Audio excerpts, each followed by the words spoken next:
मधुसूदन, स्वागत है आपका न्यूज 7 हिंदी में। उत्तर प्रदेश में राजनीति का पारा हाई हो चुका है। जब से ऑपरेशन सिंदूर चलाया गया है तब से तमाम आतंकियों का खात्मा सेना द्वारा किया गया है। इसी कड़ी में लश्कर के आतंकी सैफुल्लाह का भी खात्मा किया गया है, जिसको लेकर यूपी की राजनीति में सियासी हलचल मच गई है।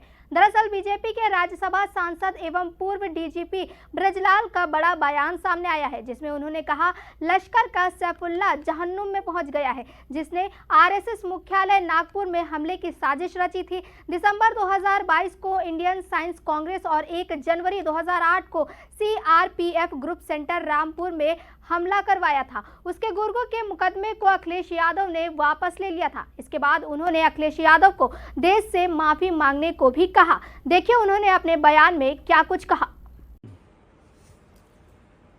हाफिज सईद का गुर्गा सैफुल्लाह पाकिस्तान में मारा गया। उसके मारे जाने पर मुझे सीआरपीएफ रामपुर अटैक की याद आ गई। यह अटैक 1 जनवरी 2008 की बीती रात में हुआ था, जिसमें 7 सीआरपीएफ के जवान मारे गए थे।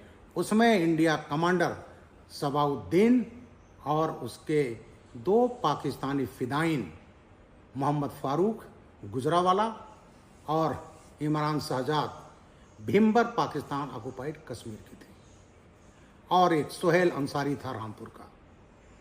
इसमें मैंने बड़ी मेहनत से चार्जशीट लगवाई, और जब अखिलेश यादव आए तो जो 14 केस वापस लिए गए थे उसमें 2 पाकिस्तानियों का भी केस था, सबाउद्दीन का भी केस था।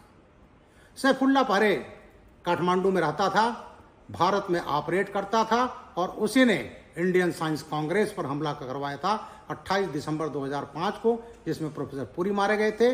नागपुर में 1 जून 2006 आरएसएस मुख्यालय की हमला साजिश रची गई थी, जिसमें इसके 4 गुर्गे मारे गए थे और सीआरपीएफ अटैक हुआ था। और वो सैफुल्लाह के गुर्गे के हाफिज सईद के गुर्गों को जब अखिलेश यादव मुख्यमंत्री बनते हैं तो 14 केस वापस लिए थे। उसमें ये केस भी था जिसमें 2 पाकिस्तानी आतंकवादी इमरान शहजाद, मोहम्मद फारूक गुजरावाला, इनके भी केस थे। अगर वो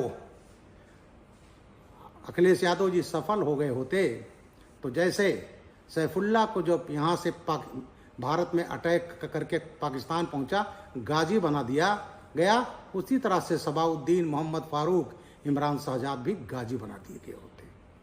तो ऐसे बड़े आपराधिक मामले, देशद्रोह के मामले में अखिलेश यादव ने वो केस वापस लिया था, लेकिन इलाहाबाद हाई कोर्ट ने इंटरवीन किया और उन आतंकवादियों को फांसी की सजा हो गई। मेरा अखिलेश यादव से सुझाव है कि आज भी वो देश से माफी मांग लें, शायद उनके पाप जो किया है वो कुछ कम हो जाए। फिलहाल के लिए इतना ही। तमाम और बड़ी खबरों के लिए देखते रहिए न्यूज 7 हिंदी।